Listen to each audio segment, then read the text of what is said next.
This is the Kitchen Sink WP Podcast, episode 502. I program my home computer. We have a server crash, 404 error, page not found, links aren't working, system is crashing, system is crashing, system is crashing. Your old HTML website, barely alive. We have the technology. We have WordPress. A new website, better than it was before. Better, stronger, faster.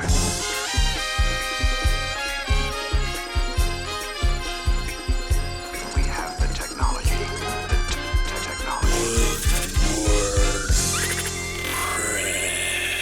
Why, hello everybody, this is Adam Silver, the host of the Kitchen Sink WP Podcast. Thanks for being here. Let's get started. All right, upcoming events. We have a couple things coming up this next weekend. Starting off with WordCamp Taiwan, October 14th. There's also WordCamp Skopje. I'm not sure if I'm pronouncing that correctly. Also October 14th, and I had to look it up to see where it is. It's actually in North Macedonia. So I did not know where that was, and I'm not sure if you knew that. So there you go. It's about 3 hours east of Sofia, Bulgaria. I looked it up, I believe, by car. So there you go. And also here in the States, we have WordCamp Atlanta, October 14th and 15th. So if you're in those parts of the world, by all means, you should attend WordCamp because they're awesome. All right, that's it for upcoming events. Moving on to segment 1 in the news. Two things here. WordPress 6.4 Beta 2 has been released. Of course, testing is always welcome and feedback as well, but don't use it on a live or production server or site because, it's a beta. There you go. Also in the news, small thing here, voting for the WP Weekly Awards is now open. I've been nominated once again. If you want to vote for me, that'd be great. If you don't want to, okay, I suppose not as great, but if you want to vote, you can go to kitchensinkwp.com/vote, and you can vote for me for a podcast. And there's other categories in there, communities, plugins, themes, etc. So services. So go ahead and just, pick who you want. But for podcasting, by all means, if you want to pick me, that'd be great. All right, moving on. Segment 2, the meat and potatoes of this week's episode. Lately, I've been seeing a bunch of chatter about things slowing down a bit in the WordPress space in regards to projects, which of course affects people's income. But at the same time, I've also seen some people with too much work. They're so stressed and they're looking to hire. So me being me, I was curious. And I was curious, have I shared tips on this before? And yes, but not in hiring, yes, but for a salesperson. And that was on way back, episode 285. So with that, here are, because the episode was titled 5 Tips to Hire Salespeople. So here are 5 tips you may want to consider when you're looking to hire a developer. So these are in no specific order by any means, just 5 tips that I kind of went out and looked at and see what's the keys, things that people need to know when you're looking for a developer. So I'm starting with number 1, define clear job requirements. Now, before you start looking for a candidate, you need to be sure you have a clear understanding of the skills and qualifications that you are looking for. Consider the specific technologies, HTML, CSS, themes, plugins, JavaScript, even frameworks if you're going that deep, React, Node, Angular, or even industry-specific information, e-commerce, learning management systems, memberships, etc. So you really want to be clear and define that job requirement that you need to know, that you want to have on your team. Okay. Number 2, you need to assess technical skills effectively. Now, this isn't as easy as it sounds for some people, but you want to conduct technical interviews or assessments to evaluate the candidate's coding skills, right? You can use coding tests, whiteboard exercises, code review.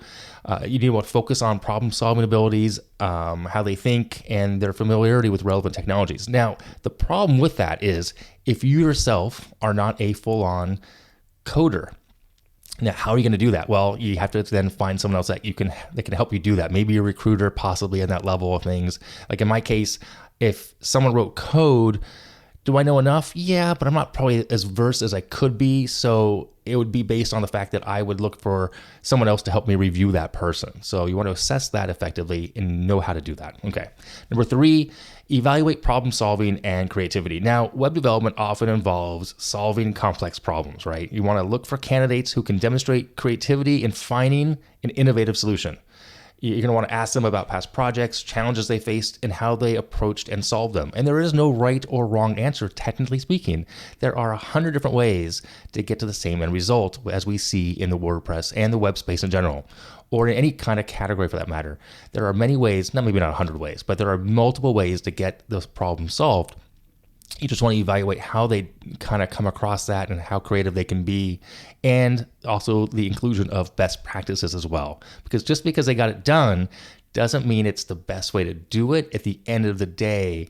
If they're doing something that's just kind of, I don't know, a shortcut may not be the best way to go in this case. Okay, it might be a good Band-Aid, but then how does that affect the future of that project and potentially growth or deprecated code, etc. Okay. Number four. You want to consider soft skills and the team fit. And this one, I feel, from my perspective, super important. Now, effective communication, teamwork, and adaptability are all very crucial for any developer, especially in a collaborative environment. Now, I have a small team as it is, and I want to make sure that people fit in here. I want to make sure that we can get along and we can communicate well. You're going to want to ask this person about their experience in working in a team, consider their ability to articulate technical concepts with non-technical stakeholders. That's a big deal. A lot of developers are super smart, but they may not have those soft skills to convey or to have the patience, I guess is a better way to say it, with people who do not have technical skills, So a lot of developers don't talk to the client ever. They talk to a technical account manager or a project manager, but you want to make sure that even when they speak to those people, that they are attuned to how they speak, that they can convey what's going on the technical backside of things. So that way the project manager or the technical account manager can then convey that to the client or to the owner of the account, let's say, or the owner of the company, that kind of thing. So you want to consider those soft skills and the team fit. I think it's super important, at least from my perspective. That is a big one for me. So, all right. And number five, this is a good one as well. You want to check for a growth mindset and the ability to learn, meaning the tech industry is constantly evolving. It's important to hire a developer who's eager to learn and adapt to new technologies. Getting stuck in a certain way is not the best way to go about things sometimes.